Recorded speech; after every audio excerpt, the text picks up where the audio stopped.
नमस्कार दोस्तों, क्या आप जानते हैं इस बरगद के पेड़ और हमारे शेयर मार्केट में बहुत गहरा संबंध है। आप जानकर हैरान हो जाएंगे कि आज जो हमारे शेयर मार्केट में हज़ारों करोड़ रुपए का लेन देन रोजाना होता है, उसकी शुरुआत कभी इसी बरगद के पेड़ के पास से हुई थी। जी हाँ दोस्तों, हमारा शेयर मार्केट करीब 200 साल का इतिहास रखता है। इन 200 सालों का इतिहास का जन्म कभी इसी बरगद के पेड़ के पास से हुआ था।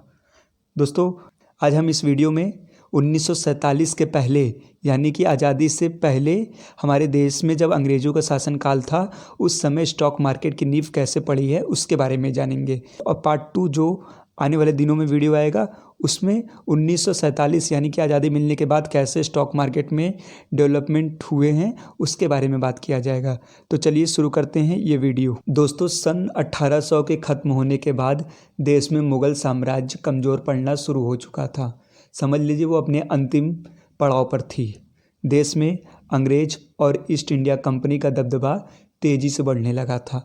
अंग्रेज़ों ने अपने ट्रेडिंग और अपने नए नए आइडिया के दम पर भारत में मजबूत पकड़ बना ली थी। वहीं दूसरी तरफ मुग़ल साम्राज्य की जो राजनीतिक और सैन्य ताकत थी वो बिल्कुल ख़त्म हो गई थी। केवल नाम मात्र के वो लोग राजा बने हुए थे।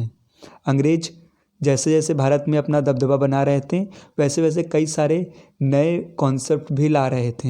ये कॉन्सेप्ट हर एक फील्ड में था। इसी तरह उन्होंने मार्केट इकनॉमी का कॉन्सेप्ट भी भारत में लेकर के आया था। देश में अंग्रेज़ों ने जॉइंट स्टॉक कंपनी, लायबिलिटी का कानूनी ढांचा, पब्लिक शेयर होल्डिंग जैसे कॉन्सेप्ट भी लेकर के आया था, जो आगे चल कर के स्टॉक मार्केट को बनाने में एक बड़ी भूमिका अदा करता है। दोस्तों, 1800 के बाद दुनिया भर में स्टॉक मार्केट का क्रेज तेज़ी से बढ़ रहा था। विशेषकर यूके और अमेरिका में स्टॉक मार्केट में निवेश करने की संख्या लोगों की तेज़ी से बढ़ रही थी।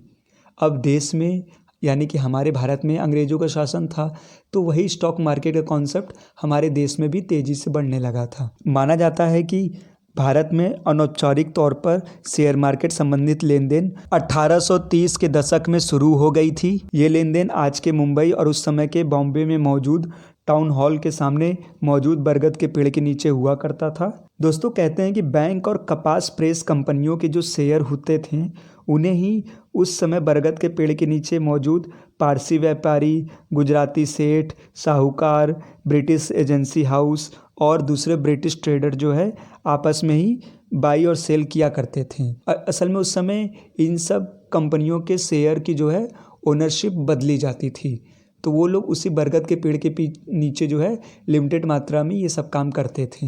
यही टाउन हॉल जहाँ पे आज बरगद का पेड़ मौजूद है, आगे चल कर के बीएससी की बिल्डिंग जो है इसी के पास इस्टेब्लिश होती है, जिसे आज हम बीएससी एक्सचेंज कहते हैं। 1840 का दशक आते आते जो बरगद के पेड़ के नीचे ट्रेडिंग हुआ करती थी, उनकी संख्या तेज़ी से बढ़ने लगती है।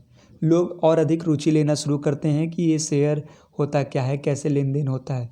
तो लोग, व्यापारी, ट्रेडर और साहूकार वगैरह तेज़ी से बढ़ने लगते हैं। माना जाता है कि 1840 में इसी बरगद के पेड़ के नीचे ट्रेड करने वाले 6 लोगों को पहली बार ब्रोकर का दर्जा दिया गया था। 1840 के बाद देश में तेज़ी से कॉमर्शियल एक्टिविटी बढ़ने लगती है, जिस कारण से ज़्यादा कंपनियां बनने लगती हैं और देश में पूंजी की मांग नए बिजनेस के लिए तेज़ी से बढ़ने लगती है, जिस कारण से स्टॉक मार्केट रिलेटेड लेन देन तेज़ी से बढ़ने लगती है। तेज़ी से बढ़ते मार्केट में एक बड़ा मोड़ 1860 और 61 में आता है। असल में होता क्या है, 1861 में जब अमेरिका में सिविल वॉर की शुरुआत हो जाती है, जिस वजह से अमेरिका पूरी दुनिया में अपने कपास की सप्लाई नहीं कर पाता है।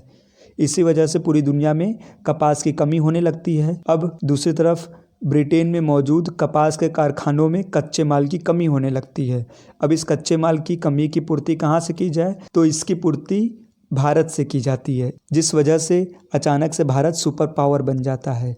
कपास की कीमतों में तेज़ी से बढ़त रिपोर्ट होने लगती है, जिस वजह से कपास प्रेस कंपनियों को काफ़ी अधिक फ़ायदा पहुंचता है। इसकी वजह से देश में कपास की कंपनियों की संख्या तेज़ी से बढ़ने लगती है। इसके अलावा भारत से कपास को जो है ब्रिटेन भेजने के लिए शिप की ज़रूरत पड़ती है, जिस वजह से शिप कंपनियां भी तेज़ी से उभरने लगती हैं और उनके भी शेयर मार्केट में तेज़ी से ट्रेड होने लगते हैं। कहते हैं कि उस टाइम हर अमीर व्यक्ति स्टॉक खरीदना चाहता था, जिस कारण से स्टॉक मार्केट में लोगों की संख्या तेज़ी से बढ़ने लगी और ये सिलसिला 1965 तक जारी रहा। लेकिन जैसे ही अमेरिका में 1865 में सिविल वॉर खत्म होने का ऐलान हुआ, दुनिया भर में कपास की सप्लाई की जो कमी चल रही थी वह फिर से बढ़ने लगी, जिस कारण से ग्लोबल लेवल पर जो कॉटन यानी कि कपास की जो कीमत थी वो तेज़ी से गिरने लगी।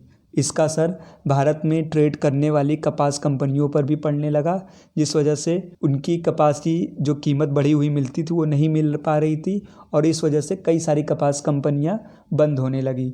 इसका नतीजा यह हुआ कि भारत का जो घरेलू मार्केट में जो शेयर का लेन देन होता था वो तेज़ी से गिरने लगा, जिस वजह से कई सारी कंपनियां भी बंद हुई और निवेशकों को बड़ा नुकसान भी हुआ। इसके अलावा तेज़ी से बढ़ते हुए लेन देन की वजह से स्टॉक मार्केट में बेईमानी यानी कि फ्रॉड केस तेज़ी से बढ़ने लगे थे, शेयर के प्राइस मैनिपुलेशन भी होने लगे थे, ब्रोकर संबंधित कई सारी प्रॉब्लम्स क्रिएट होने लगी थी।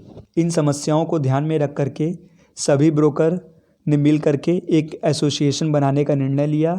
इसी दिशा में 1875 में लगभग 250 ब्रोकर ने मिल करके native share and stock broker association की स्थापना की। यही एसोसिएशन आगे चल करके BSE बनता है। इसी एसोसिएशन को 1928 में बॉम्बे के टाउन हॉल की बिल्डिंग में स्थापित कर दिया जाता है। साल 1900 के बाद भारत में स्टॉक मार्केट में आने वाली कंपनियों की संख्या तेज़ी से बढ़ने लगती है, जिसमें टाटा और बिरला जैसी फैमिली कंपनियां भी अपनी एंट्री शुरू कर देती हैं। शेयर मार्केट का अगला बड़ा मोड़ 1922 में आता है, जब Bombay stock exchange inquiry committee बनाई जाती है, जो बाद में अपनी रिपोर्ट में कहती है कि बाज़ार में ब्रोकर का वर्चस्व काफ़ी अधिक बना हुआ है, इन्वेस्टर्स के हितों की सुरक्षा में कई सारी कमियां पाई गई हैं, मार्केट सेल्फ रेगुलेटेड है, इन सब पर काम करने की ज़रूरत है। लेकिन 1939 में वर्ल्ड वॉर सेकेंड शुरू हो जाता है, जिस वजह से वॉर प्रोडक्शन बढ़ने लगता है। इस वजह से देश में कई सारी नई कंपनियां तेज़ी से अपना व्यापार बढ़ाने लगती हैं और फिर से शेयर मार्केट में तेज़ी आ जाती है। 1942 में देश भर में भारत छोड़ो आंदोलन तेज़ी से बढ़ने लगता है। ऊपर से ब्रिटेन सरकार वर्ल्ड वॉर 2 में शामिल होने की वजह से पहले से ही कमज़ोर होने लगती है और दूसरी तरफ भारत में आज़ादी की मांग तेज़ी से बढ़ने लगती है। बढ़ते हुए संघर्ष को देखते हुए अंग्रेज़ों ने भारत देश को छोड़ना ही बेहतर समझा और अंत में हमारा देश 15 अगस्त 1947 को आज़ाद हो गया। तो दोस्तों, इस तरह से हम बरगद के पेड़ से आज़ादी तक भारत के शेयर मार्केट के इतिहास को पूरा जान चुके हैं। अब हम अगले पार्ट में 1947 के बाद स्टॉक मार्केट में क्या इम्पोर्टेंट बदलाव हुए हैं उसके बारे में जानेंगे। धन्यवाद।